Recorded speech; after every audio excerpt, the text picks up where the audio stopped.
कभी सोचा है कि अपना मनपसंद खाना खाने के ठीक बाद मतलब पहले निवाले के तुरंत बाद अंदर होता क्या है। आज हम उसी कमाल के सफर पर निकलने वाले हैं जो हमारे शरीर के अंदर हर दिन हर पल चलता रहता है। ये हमारे डाइजेस्टिव सिस्टम की कहानी का पहला हिस्सा है। तो चलिए शुरू करते हैं। चलिए एक छोटा सा एग्जाम्पल लेते हैं। मान लीजिए एक सेब का टुकड़ा खाया। क्या ये पता है कि उसे निगलने से भी पहले हमारे शरीर के अंदर एक पूरी केमिकल फैक्ट्री ऑन हो जाती है? जी हाँ, चलिए देखते हैं कि उस पहले सेकंड में आखिर होता क्या है। तो सबसे पहला और सबसे जरूरी सवाल, आखिर हम खाना पचाते ही क्यों हैं? इसका जवाब देखा जाए तो बहुत सिंपल है, एनर्जी के लिए। बिल्कुल वैसे ही जैसे एक गाड़ी को चलने के लिए पेट्रोल चाहिए, हमारे शरीर को भी हर एक काम के लिए, चाहे वो सोचना हो या दौड़ना, फ्यूल की जरूरत होती है। और डाइजेशन ही वो प्रोसेस है जो हमारे खाने को इस फ्यूल में बदल देता है। और ये काम कोई एक अकेला ऑर्गन नहीं कर सकता, बिल्कुल नहीं। हमारा जो डाइजेस्टिव सिस्टम है ना, वो एक पूरी टीम की तरह है, एकदम क्रिकेट टीम की तरह, जिसमें हर प्लेयर का अपना एक खास रोल है। और ये सारे ऑर्गन्स मिलकर खाना पचाने के इस बड़े मिशन को पूरा करते हैं। तो इस टीम का मिशन क्या है? मिशन ये है कि जो भी कॉम्प्लेक्स खाना हम खाते हैं, जैसे रोटी, दाल, सब्जी, उसे इतने छोटे, इतने सिंपल फॉर्म्स में तोड़ देना कि हमारा शरीर उसे आसानी से यूज कर सके। इसे ऐसे समझिए जैसे कोई फूड प्रोसेसिंग प्लांट हो जो रॉ मटेरियल को लेकर उसे यूजेबल प्रोडक्ट में बदल देता है। ये स्लाइड इस ट्रांसफॉर्मेशन को बहुत अच्छे से समझाती है। देखिए, जो कार्बोहाइड्रेट्स हैं, मतलब रोटी या चावल, वो टूटकर बनते हैं ग्लूकोज। ये वही इंस्टेंट एनर्जी है जो किसी एथलीट को रेस जिताती है। फिर आता है फैट, जो बदल जाता है फैटी एसिड और ग्लिसरॉल में। और प्रोटीन, जैसे दालें या अंडे, वो टूटते हैं अमाइनो एसिड्स में। ये हमारे शरीर के लिए बिल्डिंग ब्लॉक्स की तरह हैं, जो ग्रोथ और रिपेयर का काम करते हैं। लेकिन रुकिए, एक मजेदार बात, हर चीज को डाइजेशन की जरूरत नहीं पड़ती। विटामिन्स और मिनरल्स ये पहले से ही इतने छोटे होते हैं कि हमारा शरीर इन्हें डायरेक्टली एब्जॉर्ब कर सकता है। कह सकते हैं कि ये हमारे डाइजेस्टिव सिस्टम के वीआईपी गेस्ट्स हैं, जिन्हें सीधा एक्सप्रेस एंट्री मिलती है।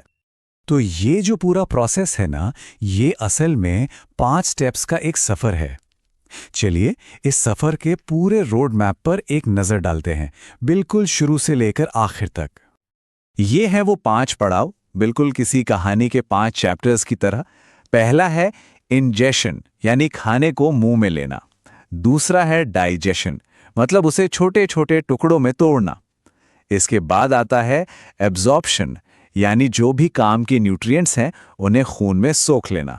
चौथा स्टेप है एसिमिलेशन, जिसमें हमारे बॉडी सेल्स इन न्यूट्रिएंट्स को यूज करते हैं। और आखिर में 5वां स्टेप इजेशन, यानी बचे हुए वेस्ट को शरीर से बाहर निकालना। अच्छा, अब इस पूरे सफर को पूरा करने के लिए हमारे शरीर के पास एक स्पेशल टूल किट है। इसमें 2 मेन चीजें हैं। एक तो है वो मेन हाईवे जिस पे खाना ट्रैवल करता है, और दूसरे हैं वो हेल्पर्स जो रास्ते में उसकी मदद करते हैं।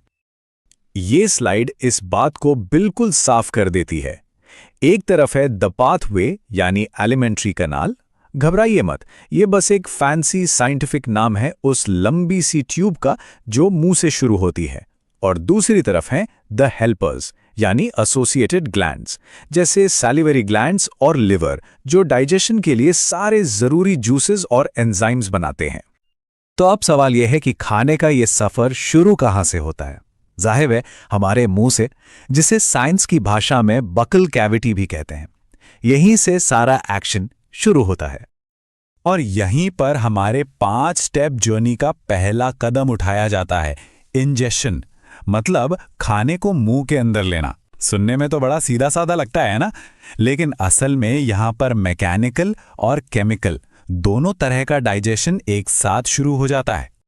हमारे मुंह के अंदर इस काम के लिए 3 मेन प्लेयर्स हैं। सबसे पहले हमारे दांत, जो खाने को काटकर और पीसकर छोटे टुकड़ों में तोड़ते हैं। ये हुआ मैकेनिकल डाइजेशन। दूसरी है हमारी जीभ, जो एक मिक्सर की तरह खाने को सलाइवा यानी लार के साथ अच्छे से मिलाती है। और तीसरे प्लेयर हैं सैलिवरी ग्लैंड्स। ये वो ग्लैंड्स हैं जो सलाइवा बनाते हैं, जिसमें सैलिवरी एमाइलेज नाम का एक कमाल का एंजाइम होता है जो स्टार्च को पचाना शुरू कर देता है। मतलब केमिकल डाइजेशन की शुरुआत यहीं से हो जाती है। तो एक बात तो साफ है, मुंह तो इस कमाल के सफर का सिर्फ एंट्री गेट है।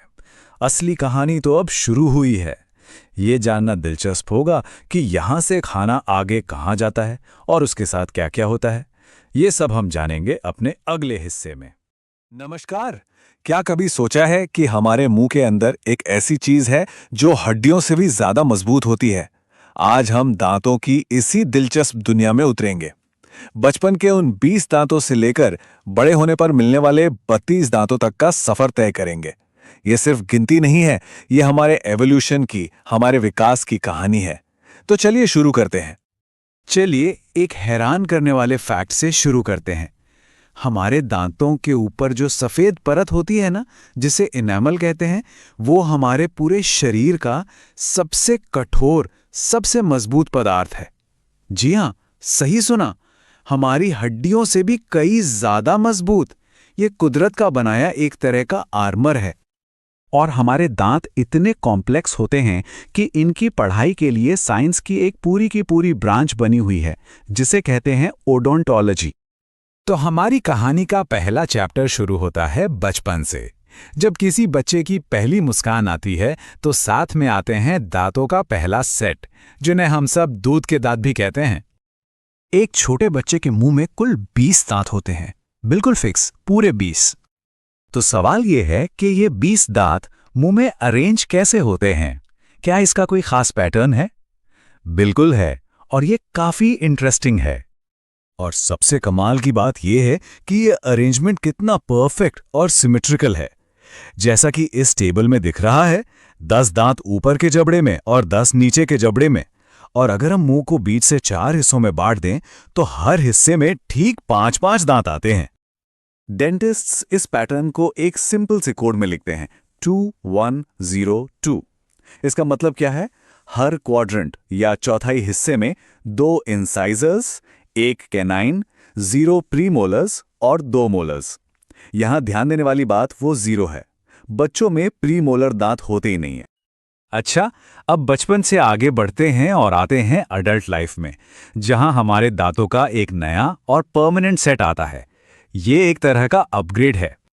एक अडल्ट इंसान के मुंह में कुल 32 दांत होते हैं, मतलब बचपन के मुकाबले पूरे 12 दांत ज्यादा। ये स्लाइड बचपन और जवानी के बीच का फर्क एकदम साफ दिखाती है। नंबर 20 से बढ़कर 32 हो गया। पर यह बढ़ोतरी हुई कैसे? क्योंकि अब 8 नए तरह के दांत यानी कि प्रीमोलर्स भी आ जाते हैं, और इसी वजह से हमारा डेंटल फॉर्मूला भी बदल जाता है। तो अब वयस्कों का नया डेंटल कोड है 2-1-2-3। मतलब हर चौथाई हिस्से में अब 2 इंसाइजर्स, 1 कैनाइन, 2 प्रीमोलर्स और 3 मोलर्स होते हैं। बच्चों के मुकाबले हर क्वाड्रेंट में 2 प्रीमोलर और 1 एक्स्ट्रा मोलर जुड़ जाता है। तो ये जो अलग अलग तरह के दांत हैं, ये करते क्या हैं? इन्हें ना एक स्पेशलिस्ट की टीम की तरह समझिए, जहां हर मेंबर का एक खास काम होता है। टीम के सबसे पहले मेंबर हैं इंसिजर्स, हमारे सामने वाले स्माइल टीथ। ये बिल्कुल कैंची की तरह काम करते हैं खाने को काटने के लिए, जैसे किसी सेब में पहली बाइट लेना। फिर आते हैं नुकीले कैनाइन्स। इनका काम होता है खाने को पकड़ना और उसे चीरना फाड़ना। ये हमारी स्माइल के सबसे पावरफुल दांतों में से एक हैं। इनके ठीक पीछे हैं प्रीमोलर्स। ये हैं वो नए खिलाड़ी जो बचपन में टीम का हिस्सा नहीं थे। इनका काम है खाने को छोटे टुकड़ों में तोड़ना और कुचलना, एक तरह के क्रशर की तरह। और टीम के आखिरी और सबसे मजबूत खिलाड़ी हैं मोलर्स, हमारे मुंह के सबसे बड़े दांत। ये किसी ग्राइंडर की तरह काम करते हैं, खाने को बिल्कुल बारीक पीसकर पेस्ट बना देते हैं ताकि डाइजेशन आसान हो जाए। तो ये रही पूरी टीम एक नज़र में। 8 इंसाइजर्स काटने के लिए, 4 कैनाइन्स चीरने फाड़ने के लिए, 8 प्रीमोलार्स कुचलने के लिए और 12 मोलार्स फाइनल ग्राइंडिंग के लिए। कुल मिलाकर 32 स्पेशलिस्ट्स। लेकिन कहानी अभी खत्म नहीं हुई है। एक आखिरी मेंबर है जो टीम में सबसे लेट आता है, अक्लदाड़। ये जो 4 दांत हैं, जिन्हें अक्लदाड़ या विजडम टीथ कहते हैं, ये अक्सर 18 साल की उम्र के बाद आते हैं। पर सबसे दिलचस्प बात यह है कि साइंस इन्हें एक वेस्टिजियल ऑर्गन मानता है, मतलब हमारे एवोल्यूशन की एक निशानी। इसका मतलब है कि ये दांत हमारे पूर्वजों के लिए जरूरी थे, शायद उस वक्त के सख्त खाने को चबाने के लिए। लेकिन वक्त के साथ हमारा खाना और हमारे जबड़े का साइज दोनों बदल गए, और अब ये दांत हमारे शरीर में एक तरह से हिस्ट्री का पीस बनकर रह गए हैं। तो चलिए अब जरा जूम आउट करते हैं और बड़ी पिक्चर को देखते हैं। उन 3 साइंटिफिक बातों को समझते हैं जो हमारे दांतों के डिजाइन को डिफाइन करती हैं। पहला, हम थीकोडेंट हैं क्योंकि हमारे दांत जबड़े की हड्डी के सॉकेट में मजबूती से जमे होते हैं। दूसरा, हम हेटेरोडेंट हैं क्योंकि हमारे पास अलग अलग काम के लिए अलग अलग तरह के दांत हैं। और तीसरा, हम डाइफोडोंट हैं क्योंकि हमें जिंदगी में दांतों के 2 सेट मिलते हैं, मतलब हमारे दांत मजबूत हैं, स्पेशलाइज्ड हैं और 2 बार आते हैं। अच्छा, तो डाइफोडोंट का मतलब क्या ये है कि हमारे सारे 32 दांत 2 बार आते हैं? ज्यादातर लोग यही सोचते हैं, पर असल में ऐसा है नहीं। सच तो ये है कि सिर्फ हमारे बचपन के 20 दांत ही हैं जो गिरते हैं और फिर से आते हैं। बाकी के 12 दांत यानी 8 प्रीमोलर्स और 4 अकलदाड़ जिंदगी में सिर्फ एक ही बार आते हैं। और यहीं पर आकर ये कहानी एक बहुत ही दिलचस्प सवाल छोड़ जाती है। अगर अकलदाड़ एवोल्यूशन का एक ऐसा चैप्टर है जिसे हम पीछे छोड़ आए हैं, तो ये हमारे बायोलॉजिकल भविष्य के बारे में क्या इशारा करता है? क्या हजारों सालों बाद इंसान के शरीर से कुछ और अंग भी गायब हो जाएंगे? ये सोचने वाली बात है। नमस्ते। चलिए आज एक बहुत ही दिलचस्प सफर पर चलते हैं। एक ऐसा सफर जो हम सब रोजाना तय करते हैं, पर शायद ही उस पर कभी गौर करते हैं। ये है हमारे खाने का सफर। पहले निवाले से पेट तक की इस कमाल की डाइजेस्टिव जर्नी को आज हम जरा करीब से देखने वाले हैं। कभी सोचा है कि जब हम खाने का पहला निवाला लेते हैं, तो उसके ठीक बाद, मतलब पहले कुछ सेकंड्स में होता क्या है? ये सिर्फ चबाना नहीं है दोस्त, ये एक बहुत ही कॉम्प्लेक्स और मज़ेदार प्रोसेस की बस शुरुआत है। तो ये सफ़र शुरू होता है हमारे मुंह से। ये सिर्फ कोई एंट्री गेट नहीं है, बल्कि एक ऐसा स्टेज है जहां डाइजेशन का पहला एक्ट शुरू होता है। और इस एक्ट में एक्शन भी है और केमिस्ट्री भी। और इस स्टेज का जो मेन एक्टर है, वो है हमारी जीभ। ये सिर्फ एक मांसपेशी नहीं है, बल्कि एक बहुत ही स्मार्ट डायरेक्टर है जो खाने को सही जगह पर, मतलब दांतों के बीच घुमाती है ताकि हम उसे ठीक से चबा सकें। और ये हायोइड हड्डी से जुड़ी होती है जो इसे ये सब करने की ताकत देती है। और पता है ये डायरेक्टर कितना बड़ा है? एक एवरेज एडल्ट इंसान की जीभ करीब 10 सेंटीमीटर लंबी होती है ना कमाल की बात? इतना छोटा सा ऑर्गन और हमारे डाइजेशन की शुरुआत में इतना बड़ा रोल। अच्छा, एक्शन की बात तो हो गई, अब आते हैं केमिस्ट्री वाले पार्ट पर। यहाँ एंट्री होती है सलाइवा यानी लार की। और हाँ, इसे सिर्फ पानी समझने की गलती बिल्कुल मत करना। ये एक पावरफुल केमिकल कॉकटेल है जो खाना निगलने से पहले ही अपना काम शुरू कर देता है। तो ये सलाइवा आखिर है क्या? देखिए, ये हमारी सलाइवरी ग्लैंड से निकलने वाला एक लिक्विड है जिसके 2 बहुत जरूरी काम हैं। एक, खाने को केमिकली तोड़ना शुरू करना, और दूसरा, हमें इन्फेक्शन से बचाना। सलाइवा में 2 मेन खिलाड़ी होते हैं। पहला है सलाइवरी अमाइलेज जो स्टार्च को सिंपल शुगर में तोड़ता है। कभी ध्यान दिया है, रोटी को थोड़ी ज्यादा देर चबाओ तो वो मीठी लगने लगती है? वो इसी की वजह से होता है। और दूसरा है लाइसोजाइम जो एक बॉडीगार्ड की तरह काम करता है और खाने में मौजूद बुरे बैक्टीरिया को खत्म कर देता है। तो सवाल ये है कि ये कमाल का लिक्विड आता कहाँ से है? हमारे मुंह में ना 3 जोड़ी मेन सलाइवरी ग्लैंड्स होती हैं। सबलिंगुअल जो जीभ के ठीक नीचे हैं, सबमैंडिबुलर जो जबड़े के नीचे हैं, और पैरोटिड जो कान के पास होती हैं। और जैसा कि आप देख सकते हैं, इनकी साइज भी अलग अलग हैं। पर यहाँ एक मज़ेदार बात है। जो सबसे बड़ी पैरोटिड ग्लैंड है वो सिर्फ 25% सलाइवा बनाती है। असली हीरो तो बीच वाले साइज की सबमैंडिबुलर ग्लैंड है, जो अकेले ही हमारे टोटल सलाइवा का 70% हिस्सा बनाती है। कमाल है ना? अच्छा, तो मुंह का काम हो गया।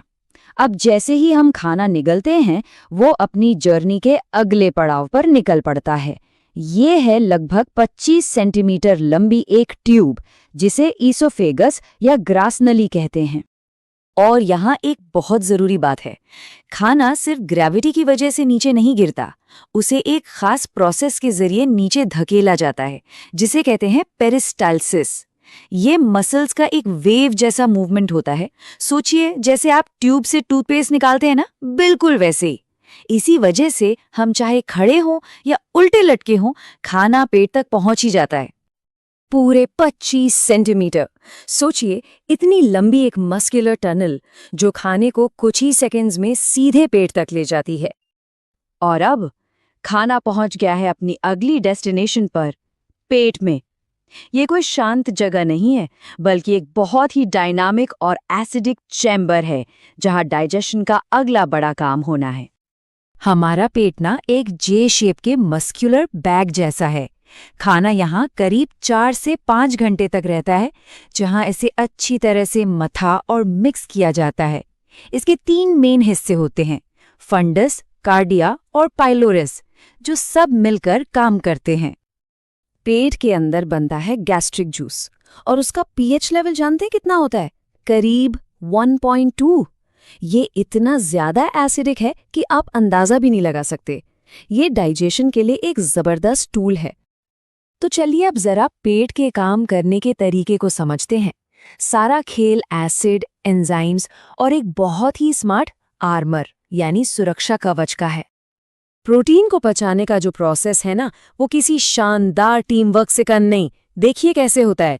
सबसे पहले परियाइटल सेल्स हाइड्रोक्लोरिक एसिड छोड़ते हैं, फिर चीफ सेल्स एक इनएक्टिव एंजाइम छोड़ते हैं जिसका नाम है पेप्सिनोजन। इसके बाद एसिड इस इनएक्टिव एंजाइम को जगाकर एक्टिव पेप्सिन में बदल देता है, और आखिर में यही पेप्सिन प्रोटीन्स को छोटे छोटे टुकड़ों में तोड़ना शुरू कर देता है ना एक बेहतरीन चेन रिएक्शन। तो यहाँ पर एक बहुत बड़ा सवाल खड़ा होता है, अगर पेट का एसिड इतना खतरनाक है कि वो मेटल तक को गला सकता है, तो पेट खुद को ही क्यों नहीं बचा लेता? इसका जवाब है म्यूकस सेल्स। ये कुछ स्पेशल सेल्स होती हैं जो एक मोटी चिपचिपी बलगम की लेयर बनाती हैं। ये लेयर एक शील्ड की तरह काम करती है, जो पेट की अंदरूनी दीवार को उसके अपने ही खतरनाक एसिड और एंजाइम से बचाकर रखती है। ये पेट का अपना पर्सनल आर्मर है। और सोचिए, जब ये प्रोटेक्टिव लेयर किसी वजह से कमजोर पड़ जाती है, तब क्या होता है? तब होता है अल्सर। अल्सर असल में पेट की लाइनिंग में एक घाव है, जो हमें बताता है कि ये म्यूकस लेयर कितनी ज्यादा जरूरी है। तो अब तक के इस पूरे सफर के बाद खाना एक लिक्विड पेस्ट जैसा बन चुका है, लेकिन कहानी अभी खत्म नहीं हुई है। यात्रा तो अभी जारी है। अब आगे इस पेस्ट का क्या होगा? कौन सा नया कॉम्प्लेक्स सफर इसका इंतजार कर रहा है? इस पर बात करेंगे हम अगली बार। आज हम बात करने वाले हैं हमारे अंदर की एक कमाल की केमिकल फैक्ट्री के बारे में। एक ऐसी जगह जहां खाना असल में एनर्जी में बदल जाता है। शुरुआत करते हैं 1 नंबर से, 7.5 मीटर। जी हां, 7.5 मीटर। यकीन करना मुश्किल है, पर यह लंबाई है हमारी छोटी आंत की। तो इतनी लंबी छिपी हुई दुनिया के अंदर आखिर होता क्या है? देखिए, ये सिर्फ कोई पाइप नहीं है, ये तो पाचन का मतलब डाइजेशन का फाइनल स्टेज है। यहीं पर सारा खेल होता है। तो चलिए जरा अंदर झांक कर देखते हैं कि यह पूरा प्रोसेस काम कैसे करता है। तो कहानी शुरू होती है छोटी आंत में। समझिए, ये डाइजेशन का मेन स्टेज है। यहां पर पेट से खाना पहुंचता है, लेकिन अब वो खाना नहीं रहा, वो काइम बन चुका है, एक गाढ़ा एसिडिक सा पेस्ट। और यहां आते ही उसके सामने खड़ी होती हैं 2 बड़ी बड़ी चुनौतियां। पहली चुनौती तो ये है कि ये काइम पेट के एसिड की वजह से बहुत ज्यादा एसिडिक है, और दूसरी चुनौती, इसमें मौजूद फैट यानी वसा के बड़े बड़े गोले। इन दोनों को शरीर ऐसे ही एब्जॉर्ब नहीं कर सकता, मतलब सोख नहीं सकता। तो जाहिर है छोटी आंत ये काम अकेले नहीं कर सकती। तो फिर मदद के लिए कौन आता है?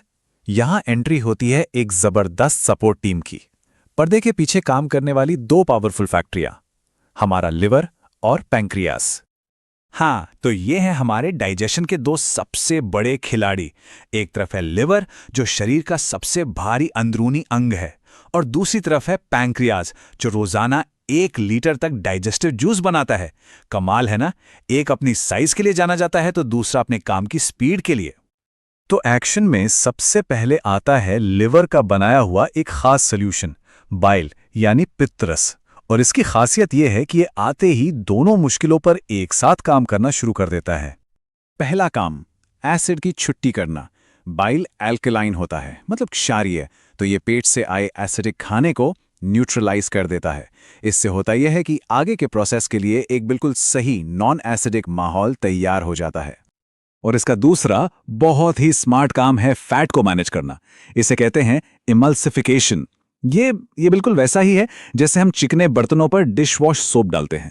जैसे साबुन तेल को छोटे छोटे टुकड़ों में तोड़ देता है, ठीक वैसे ही बाइल फैट के बड़े गोलों को तोड़ता है। तो देखिए प्रोसेस कितना सिंपल है। पेट से फैट का एक बड़ा सा गोला आया, लिवर ने अपना पीला हरा बाइल जूस भेजा, और उस जूस ने उस बड़े गोले को कई सारी छोटी छोटी बूंदों में बिखेर दिया। नतीजा, अब फैट का सरफेस एरिया यानी सतह कई गुना बढ़ गया है, जिस पर आगे काम करना आसान हो जाता है। अब जरा इन नंबरों पर गौर करें। बाइल का पीएच 7.9 से 8.5 के बीच होता है। ये काफी अल्कलाइन है, और यही वजह है कि ये पेट के एसिड को इतनी आसानी से न्यूट्रलाइज कर पाता है। और सिर्फ इतना ही नहीं, हमारा लिवर हर रोज करीब 600 से 700 मिलीलीटर बाइल बनाता है, मतलब एक बड़ी वाटर बॉटल से भी ज्यादा रोज। वाकई कमाल का अंग है। लेकिन यहां एक ट्विस्ट है, एक बहुत बड़ा सरप्राइज। इतना सब कुछ करने के बाद भी बाइल में एक भी, जी हां, एक भी एंजाइम नहीं होता, बिल्कुल जीरो। तो बाइल का काम बस माहौल बनाना था। समझिए, ये तो बस एक सेटअप क्रू था। असली काम करने वाली टीम तो अब आएगी। तो स्टेज सेट है, एसिड न्यूट्रल है, फैट छोटे टुकड़ों में टूट चुका है। अब बारी है असली हीरोज की, यानी एंजाइम्स की। इन एंजाइम्स को आप मॉलिक्यूलर कैंचियां समझ सकते हैं। छोटी छोटी कैंचियां जो बड़े बड़े मॉलिक्यूल्स को काटकर छोटे काम के न्यूट्रिएंट्स में बदल देती हैं। और हर कैंची का काम फिक्स है, वो एक खास तरह के मॉलिक्यूल को ही काटती है। ये देखिए, ये है पूरी ब्रेकडाउन क्रू।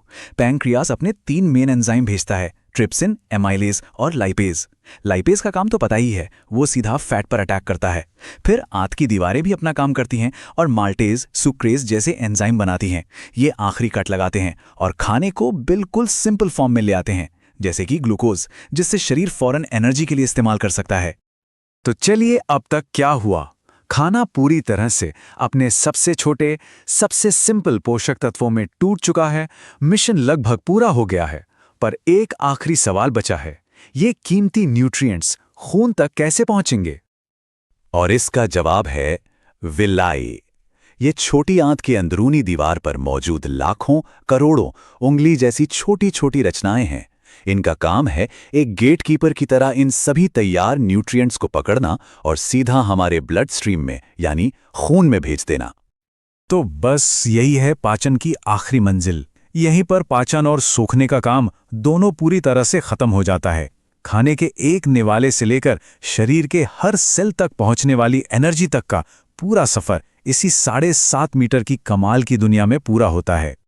ये पूरी केमिकल फैक्ट्री एक परफेक्ट टीम की तरह बिना रुके 24 घंटे काम करती है। हर हिस्सा अपना काम जानता है। पर जरा सोचिए, क्या होगा अगर इस टीम का बस एक मेंबर भी अपना काम ठीक से ना करे? इस पूरे सिस्टम का संतुलन हमारी सेहत के लिए कितना ज्यादा मायने रखता है। नमस्कार। आज हम पाचन के कुछ ऐसे रहस्यों को समझने वाले हैं जिन पर शायद हमने कभी ध्यान ही नहीं दिया। कभी सोचा है कि कुछ चीजें हम बड़े आराम से पचा लेते हैं और कुछ बिल्कुल नहीं। ये कहानी सिर्फ हमारे खाने की नहीं है, बल्कि हमारे पेट के अंदर चल रही एक पूरी की पूरी दुनिया की है। तो चलिए इस दिलचस्प सफर पर निकलते हैं। अच्छा, शुरुआत एक बहुत ही आम सी चीज से करते हैं। 1 ग्लास दूध। सुनने में कितना सिंपल लगता है ना, पर बहुत से लोगों के लिए ये 1 ग्लास दूध ही काफी परेशानी खड़ी कर देता है। आखिर ऐसा क्यों होता है? ये सवाल हमें पाचन की एक बहुत बड़ी और उलझी हुई पहेली की तरफ ले जाता है। तो चलिए सबसे पहले इसी गड़बड़ी को समझते हैं जिससे काफी लोग जूझते हैं। हम बात कर रहे हैं इंसानी पाचन तंत्र की एक बहुत ही कॉमन प्रॉब्लम के बारे में। देखिए, इस परेशानी का एक साइंटिफिक नाम भी है, लैक्टोज इंटॉलरेंस। अगर सीधे सीधे शब्दों में कहूं तो इसका मतलब है कि जब हमारा शरीर लैक्टोज नाम की चीज को ब्रेक डाउन नहीं कर पाता या उसे पचा नहीं पाता। तो सवाल उठता है कि ये लैक्टोज है क्या भला? दरअसल ये दूध और दूध से बनी चीजों जैसे पनीर या दही में पाई जाने वाली एक नेचुरल शुगर है। मतलब प्रॉब्लम का जो सोर्स है वो तो हमारे फ्रिज में ही रखा हुआ है। लेकिन रुकिए, कहानी सिर्फ दूध पर खत्म नहीं होती। अगर दूध में मौजूद चीनी कुछ लोगों के लिए इतनी बड़ी दिक्कत है, तो जरा उस चीज के बारे में सोचिए जो इस धरती पर सबसे ज्यादा है, यानी पेड़ पौधे और घास। इन्हें बनाने वाला सेल्यूलोज, उसे हम क्यों नहीं पचा पाते? ये तो और भी बड़ी पहेली है। और यहीं पे कुदरत का एक कमाल देखने को मिलता है। कुछ जानवर हैं जिन्होंने इस बहुत बड़ी पाचन समस्या का हल निकाल लिया है। चलिए अब देखते हैं कि घास खाने वाले जानवर ऐसा क्या खास करते हैं जो हम इंसान नहीं कर पाते। इसका राज उनकी बॉडी के अंदर छुपी हुई स्पेशल बनावट में है। उनके पास रूमेन और सीकम जैसे खास अंग होते हैं। समझिए, ये उनके सुपर पावर्ड डाइजेस्टिव टूल्स हैं। आपने कभी किसी गाय को आराम से बैठकर लगातार कुछ चबाते हुए देखा है? ऐसा लगता है मानो वो कोई न खत्म होने वाला च्युइंगम चबा रही हो। असल में वो जुगाली कर रही है, और वो जो चबा रही है उसे जुगाल कहते हैं। ये रूमेन से वापस आया हुआ आधा पचा हुआ खाना होता है। तो ये जुगाली का पूरा प्रोसेस काम कैसे करता है? बहुत सिंपल है। पहले खाना रूमेन में जाता है, वहां वो थोड़ा डाइजेस्ट होता है, नरम पड़ता है। फिर जानवर उसे वापस मुंह में लाता है ताकि उसे और अच्छी तरह चबा सके। ये तो नेचर का अपना रिसाइकलिंग सिस्टम है, खाने से हर एक पोषक तत्व को निचोड़ लेने का तरीका। और ये तरीका सिर्फ गायों तक ही सीमित नहीं है। घोड़े और खरगोश जैसे जानवरों का अपना अलग सिस्टम है। उनके पास रूमेन तो नहीं होता, लेकिन एक बड़ी थैली जैसी चीज होती है जिसे सीकम कहते हैं। ये उनके पाचन तंत्र का पावर हाउस है। यहाँ एक बहुत ही इंटरेस्टिंग सवाल खड़ा होता है। ठीक है, मान लिया कि इन जानवरों के पास रूमेन या सीकम जैसे स्पेशल अंग हैं, पर क्या ये अंग अकेले ही सारा मुश्किल काम कर रहे हैं, या फिर पर्दे के पीछे कोई और है जो असली खेल खेल रहा है? और अब आता है इस पूरी कहानी का सबसे बड़ा ट्विस्ट। पाचन का ये जो कमाल है ना, वो ये जानवर अकेले नहीं करते। उनके पास कुछ ऐसे छोटे छोटे मददगार होते हैं जो हमें दिखाई भी नहीं देते। असली हीरो हैं बैक्टीरिया। जी हाँ, ये सब कुछ खास तरह के बैक्टीरिया की वजह से होता है जो इन जानवरों के पेट में रहते हैं। यही बैक्टीरिया उस मुश्किल सेलुलोज को तोड़ते हैं, और यही वो चीज है, वो सुपर पावर है जो हम इंसानों के पाचन तंत्र में नहीं है। यही सबसे बड़ा फर्क है। तो आइए एक बार फटाफट आमने सामने रखकर देखते हैं। इंसान सेल्यूलोज नहीं पचा सकते, जबकि घास खाने वाले जानवर पचा सकते हैं। क्यों? क्योंकि उनके पास रूमेन या सीकम है। और सबसे बड़ी बात, उनका सीक्रेट वेपन, वो स्पेशल बैक्टीरिया। तो इस पूरी बातचीत का निचोड़ क्या है?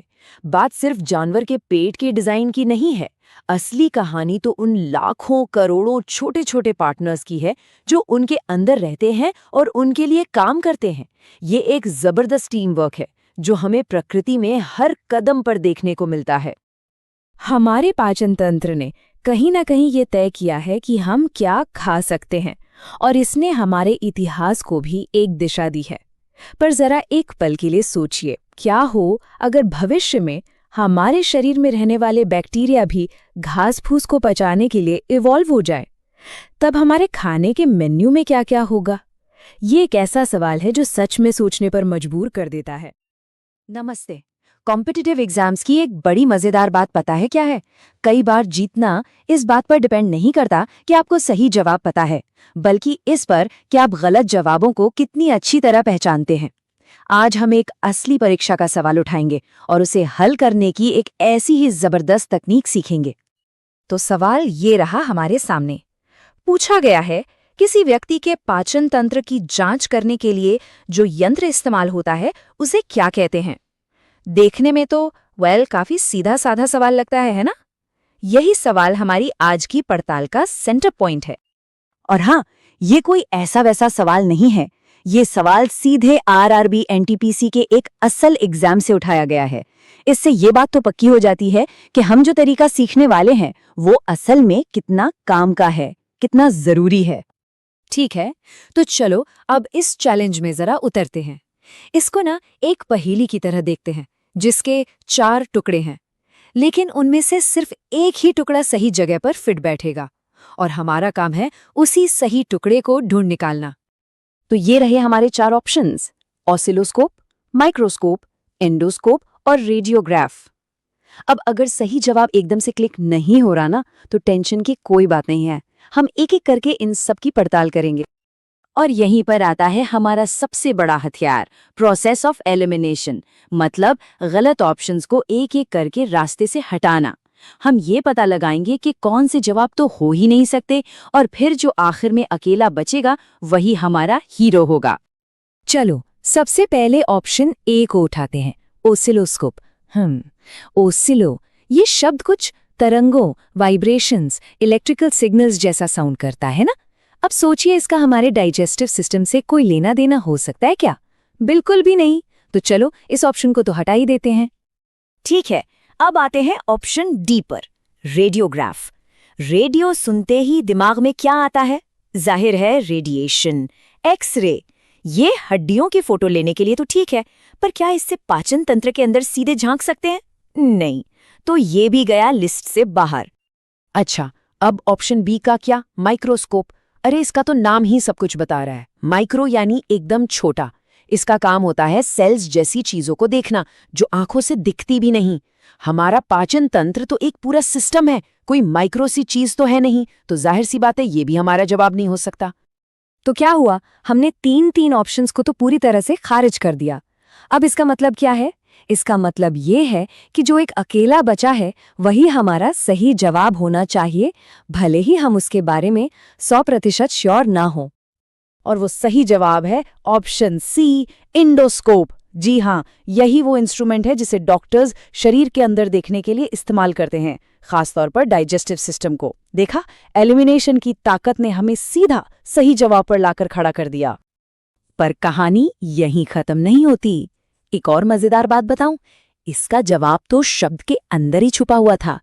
एंडो का मतलब होता है अंदर या भीतर, और स्कोप का मतलब देखना, तो इंडोस्कोप का मतलब ही हो गया अंदर देखना। कितना सिंपल था। तो इस पूरे डिस्कशन से असली सीख क्या मिली? बात सिर्फ ये जानने की नहीं है कि इंडोस्कोप क्या है। असली बात तो ये है कि जब एग्जाम में कोई मुश्किल सवाल फंस जाए तो उसे निपटना कैसे है। तो इस प्रोसेस को हमेशा याद रखना है। स्टेप 1, सवाल को ध्यान से समझो कि वो पूछ क्या रहा है। स्टेप 2, हर ऑप्शन के अंदर कोई ना कोई क्लू, कोई सुराग ढूंढो। और स्टेप 3, जो ऑप्शन बिल्कुल गलत लगे उन्हें पूरे कॉन्फिडेंस के साथ हटा दो। यकीन मानिए, ये स्ट्रैटेजी बहुत काम आएगी। तो आखिर में एक सवाल पर आकर रुकते हैं। किसी भी मल्टीपल चॉइस क्वेश्चन को सॉल्व करने की असली चाबी क्या है? क्या सिर्फ रट्टा मारना काफी है, या फिर स्मार्ट थिंकिंग और सही स्ट्रैटेजी लगाना ही असली खेल है? इस पर जरूर सोचिएगा।